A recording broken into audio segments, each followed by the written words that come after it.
Welcome back, brothers and sisters. I am Braden. This guy over here, his name is Tim, and this is Second Legacy, and thank you for stopping by. Today, we have a show that is going to make you smile ear to ear. It's almost guaranteed to start your week off right. We've got gun buybacks. The sham has been uncovered by the New York Times. We have the ACLU, cats and dogs are sleeping together, and we have a G3 gun grabber segment you are going to love. So make sure, of course, you hit that like button, subscribe to the channel, and turn the notification bell on, and we are going to dive in. But first, my people, Tim, we got to say some stuff to the people. We got to explain what we're doing behind the scenes, show the layout. Yep.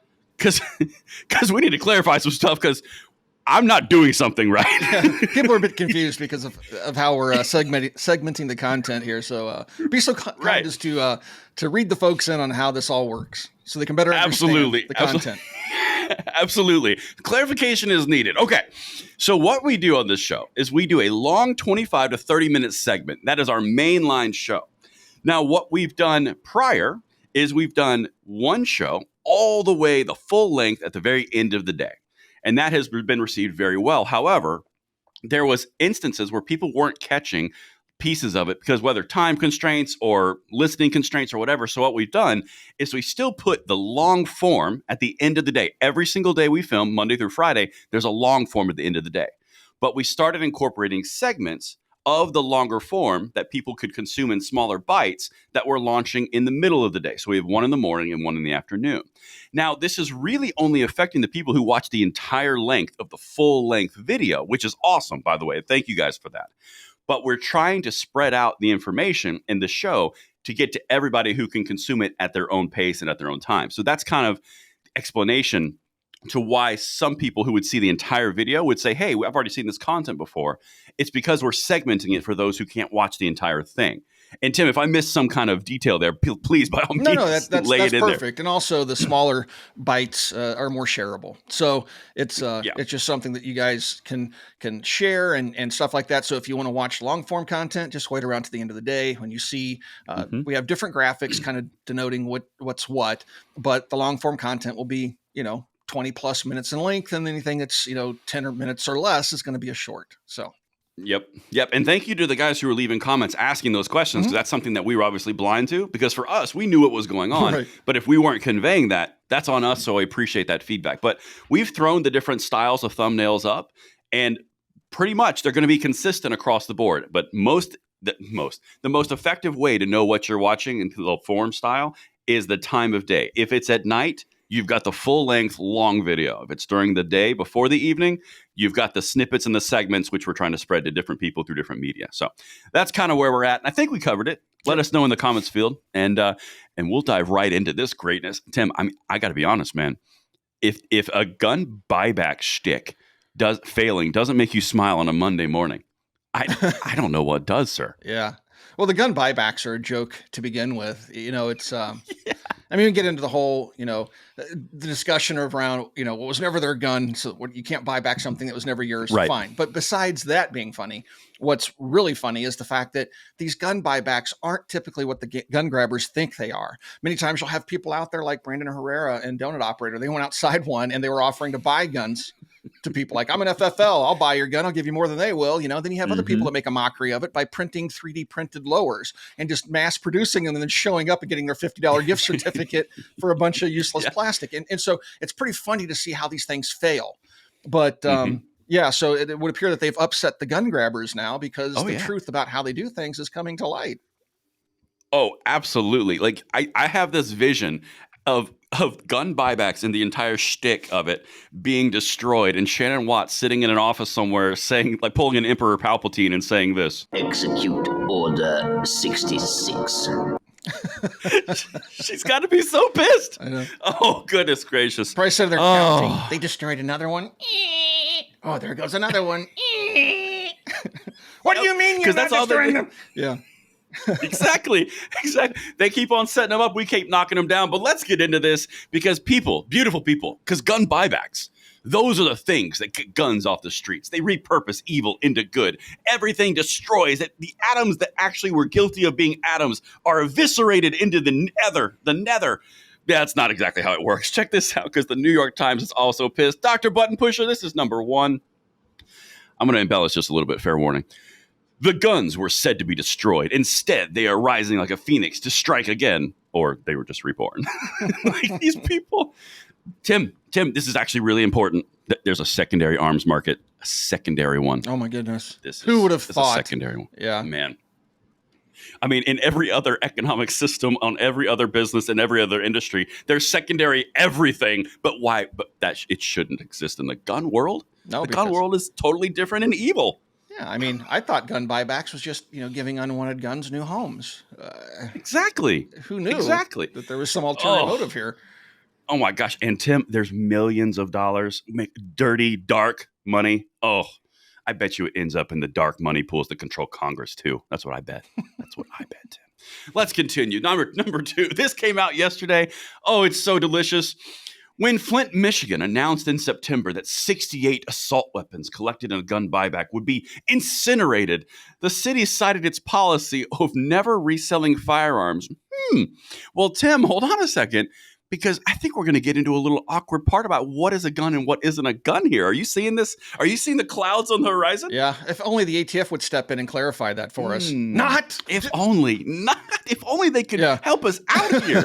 Yeah. Well, it seems they're confused too, because they're in the midst of trying to figure out what a gun is. It seems like America's having a problem with identity these days. But anyway. Red flag. Give me some quacks. Yes, well, it turns out, Tim, that I'm showing you right here in the New York Times. Cue the outrage. Number 3. But Flint's guns were not being melted down. Instead, they made their way to a private company that has collected millions of dollars, taking firearms from police agencies, destroying a single piece of each weapon, stamped with the serial number, and selling the rest as nearly complete gun kits. Buyers online can easily replace what's missing and reconstitute the weapon. A single piece. Single. And they're just destroying a single piece. This little tiny screw right at the very front, underneath the front sight block that goes in. Yeah, that's the piece they're destroying. No, it's the receiver, folks. It is the gun. The one little piece is the serialized part, which is the gun. Just one little piece. Like, you know what I love about this? And we got so much more, guys. But the thing that I love about this the most on the very base level is you're having a deflating of the actual definitions that they've gone through life experiencing. Like, for example, this whole thing is the gun, destroy it. Well, actually, the ATF calls this part the gun and everything else is an accessory. And you can almost see like the wires going. No, you got to destroy every screw. Yeah. Right. That's dark metal. It's evil. It's been involved in something that could have terrible consequences and ruin all the meat for dinner. It leaves nothing behind. How dare you repurpose that spring saw? Right. Yeah. Right. Exact. Dude, it's when reality clashes with the fallacy. That's what's so beautiful to watch. Well, they don't understand what they're trying to ban. I mean, right. We'll even talk about that in the Goofy Gun Grabber segment. They don't understand what they're talking about. They don't at all. It's so insane, dude. So now I'm just going to take little bits and pieces which kind of contribute to that narrative. So this is number 4. I'm just going to read a little bit of this. Tim, now apparently the government's arguably could be seen as complicit in bad outcomes. You know why? Because the recycled assault weapons from Flint, they can be used in a deadly shooting, but the salvaged gun parts typically would not include a serial number that could be traced. Oh, no. So I think we should clarify, Tim. Those grip screws and springs. And, oh, my goodness. You should clarify what parts. You've taken apart a few of these. What? There are a ton of parts in a firearm. Oh, are there? Pins and springs and little funny shaped pieces of metal. But there's only one part of a gun that's the gun. And that's generally the receiver that has the serial number on it. And the rest are just parts. But apparently they're evil parts. It's not good enough that they destroyed the receiver. Oh, no, you have to destroy every little spring and screw to go with it. Correct. And before I've got this next part you're going to love so beautifully. I can almost see it already in the beautiful sky written in the clouds, Tim's happiness. But you know, dude, the thing that just kills me about this, they are literally following the law verbatim. And the gun controllers are literally walking through and going, wait, what? Yeah. But I thought we were doing good and we were fixing everything, and those mean evil guns were gone.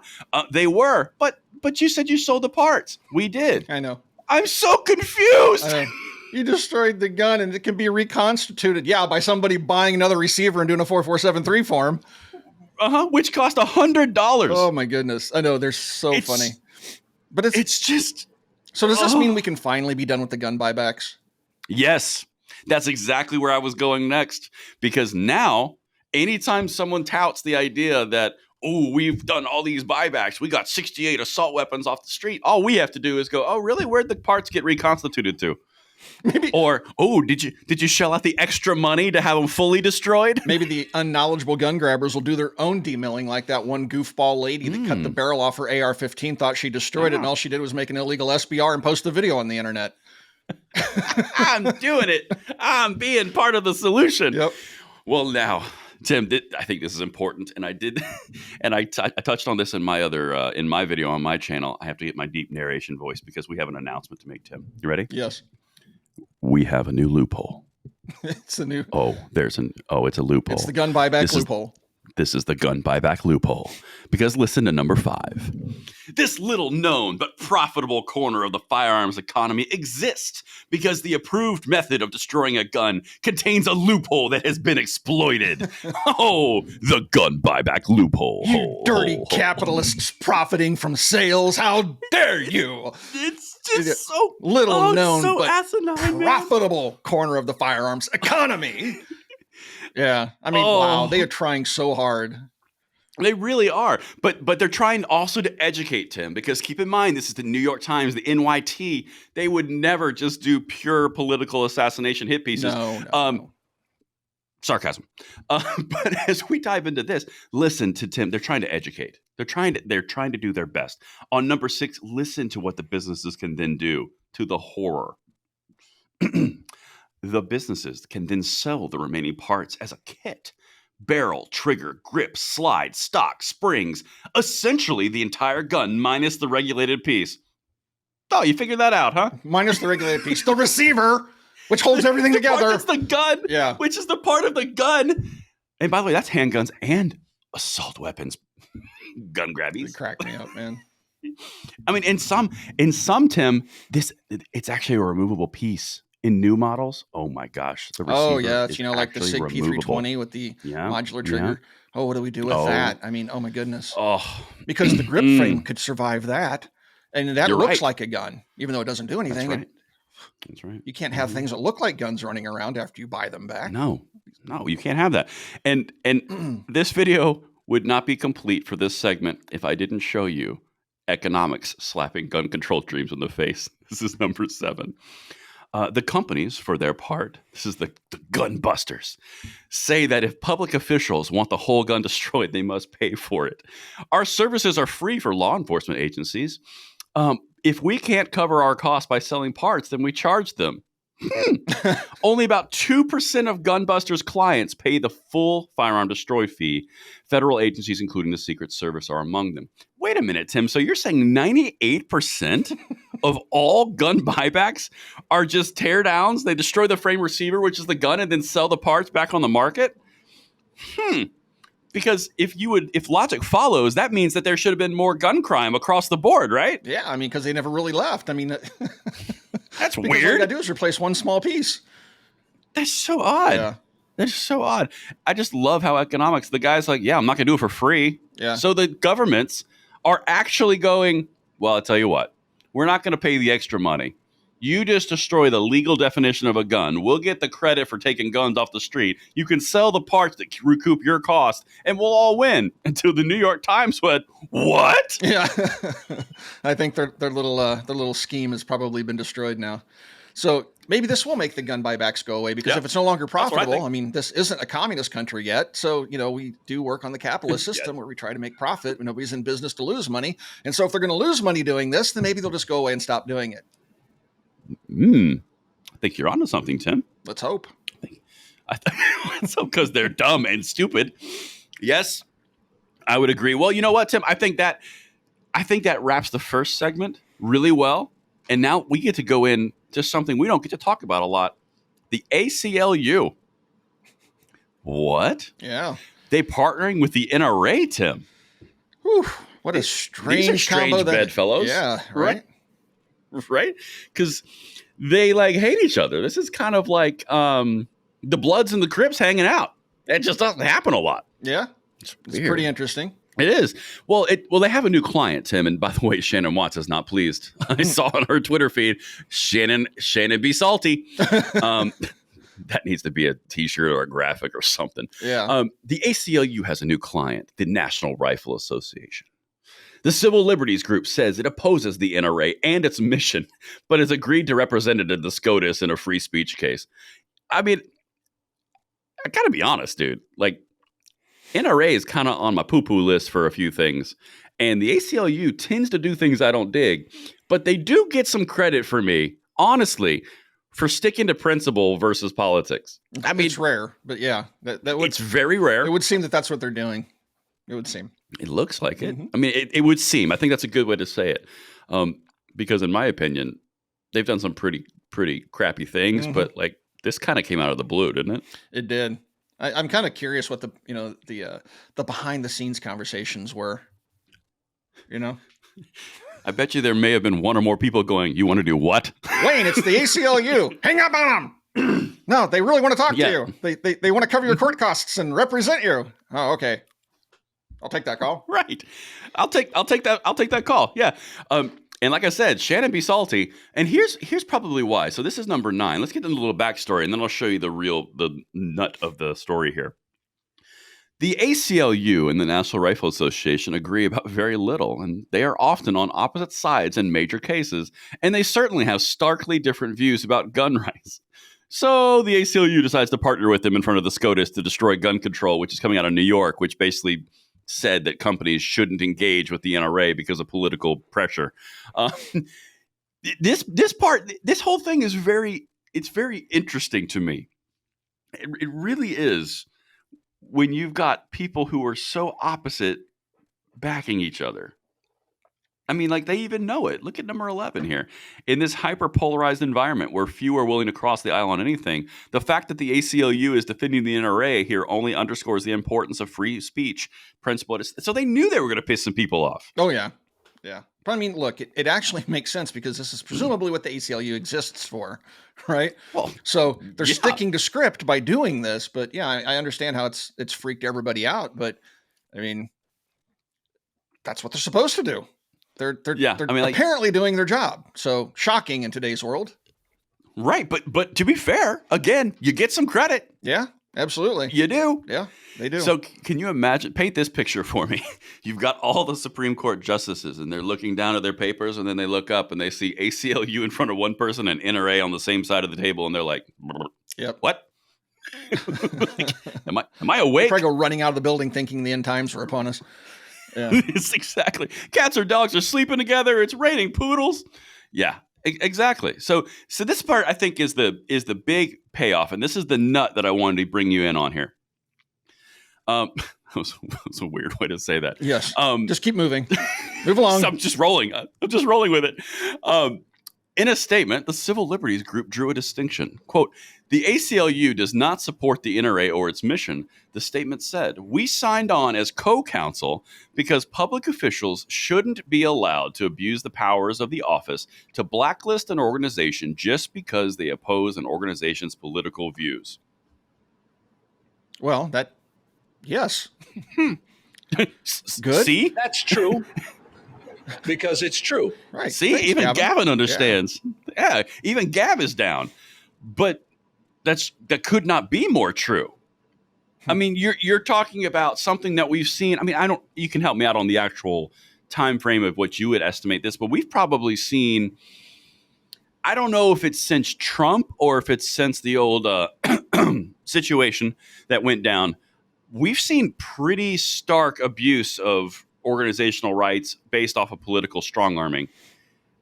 I mean, it's kind of become the norm. Oh yeah, it goes back to recently. Obama was doing it, right? So you'd say Obama then? I would imagine it's been going on for quite some time, but it became pretty commonplace with Obama. Obama was the one that set the banks against gun manufacturers and retailers and stuff like that. So applying political pressure to try to harm people financially. So yeah, it seems like it's been one of those things that's been ongoing for quite some time, where the government's been kind of interfering with things, putting its thumb on the scale, if you will.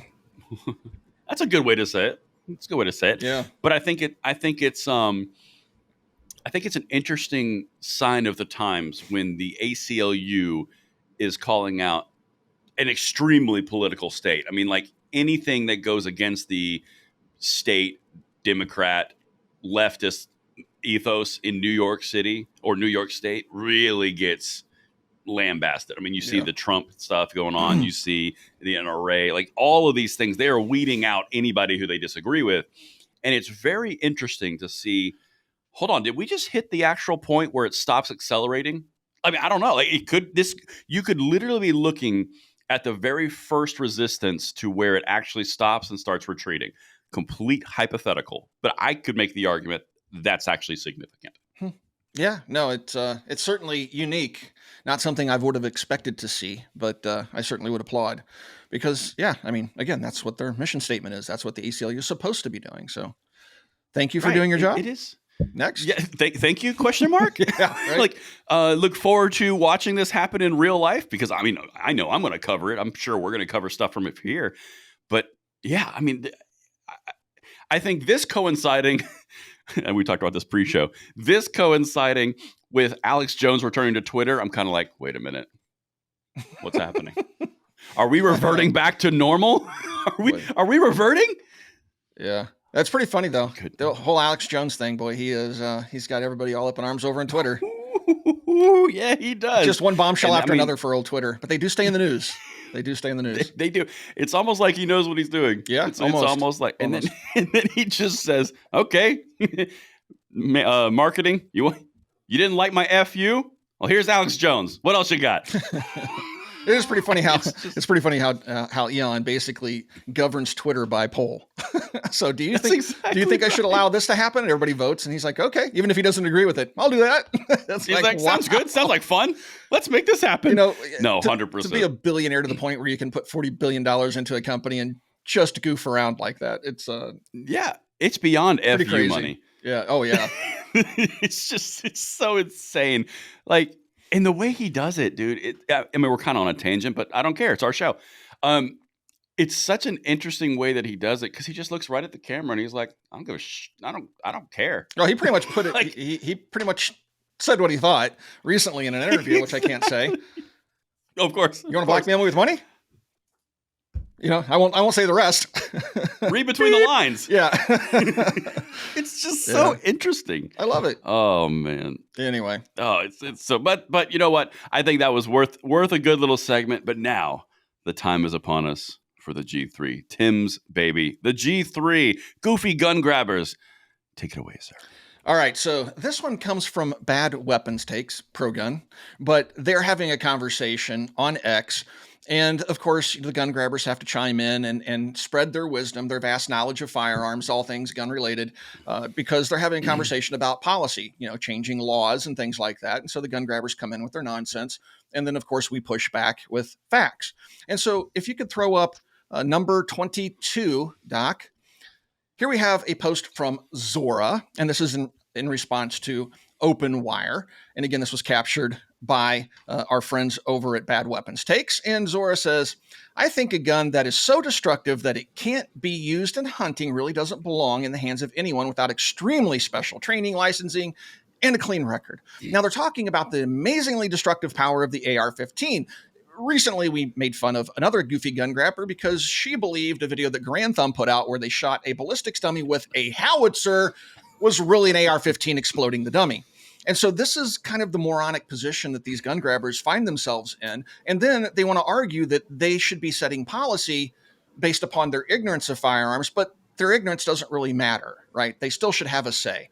And so Open Wire responds, which gun specifically are you talking about? And the part I just showed based on a submachine gun technology, does it belong in private hands? And then she resorts back to not answering the question, but you're doing the same thing he was doing. Nobody with a brain really gives a poop about the specs. The real concern is that the guns can be duplicate. The guns can decapitate a child, duplicate a child. They can decapitate a child if it was used in hunting capacity, it would destroy the meat. Being a gun wonk isn't required to have a say. So gun wonk is, equivalent to being a gun person.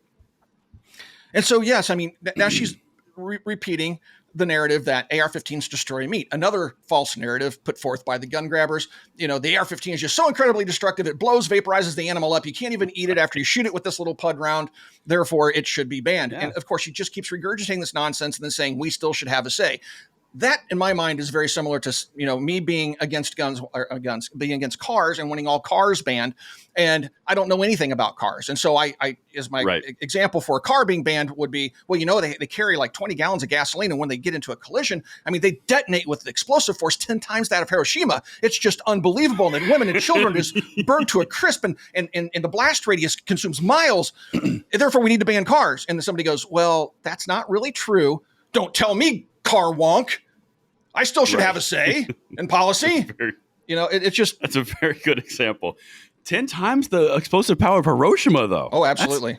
That's impressive. It's the cars. It's the cars. It is the cars. It's the cars, stupid. It's the effing cars. You know what I love about these arguments that we fight all the time, Tim? You can always use the exact same things they say to us in their little one-liners. You just change the topic and it sounds just as stupid. It does. But what's amazing, it still doesn't clue them into their own stupidity. I mean, look at this Zora. I mean, she's just doubling down on stupid. You gun wonk. I may not know what I'm talking about, but I still get a say. But we know that they are a viewer because I think that one actually was inspired by The View. What is that woman's name? Why can I not think? Joy Behar. Joy Behar is the one that said that on TV in all seriousness, like to millions of people. Why would you even hunt with the AR-15? Because it just destroys everything. Yeah. There's nothing left. It's a death ray. It vaporizes things. I mean, you can't eat what you don't have. You just blew it away. Yeah, like why are you even hunting? Now you're a masochist. Yeah. Now you're just killing for fun. Yeah. That's just stupid. Oh, but you know what? Going on to silliness, Tim. This one's yours. May I have permission? May I have permission to present? Oh, thank you so much.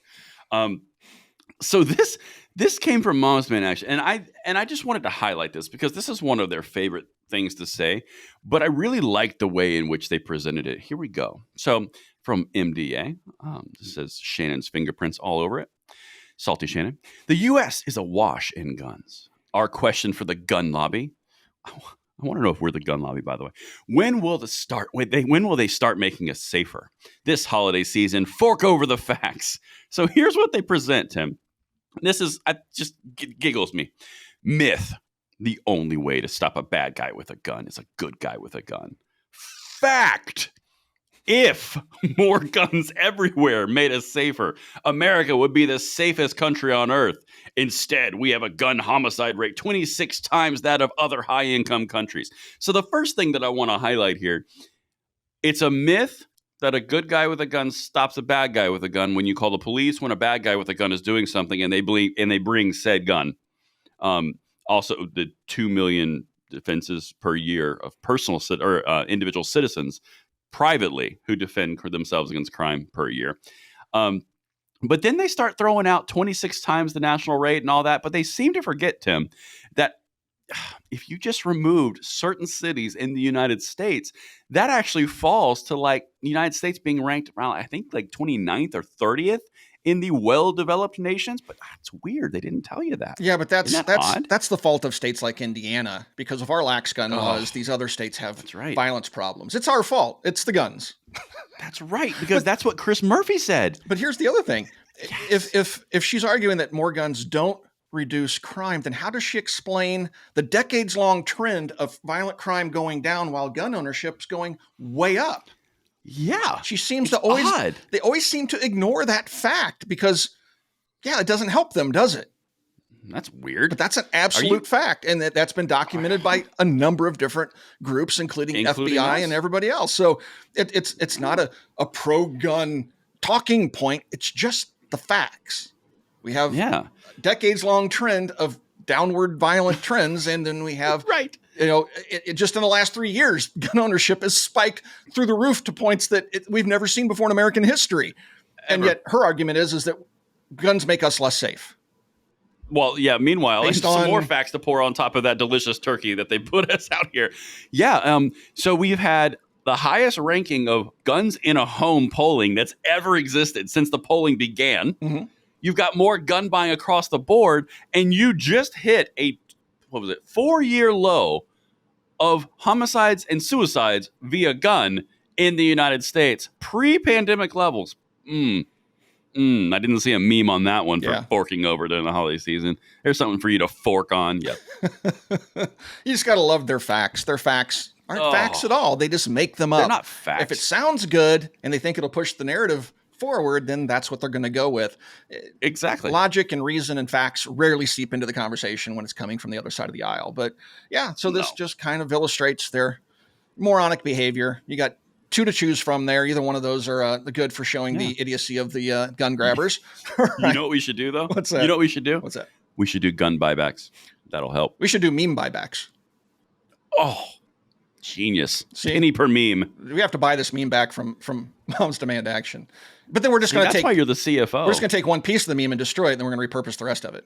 So, Oh, tying it back to an earlier segment. all right. That is professional YouTube right there. Take us out. All right. We are done for the day, folks. Thank you for watching Second Legacy, and we'll talk to you guys soon.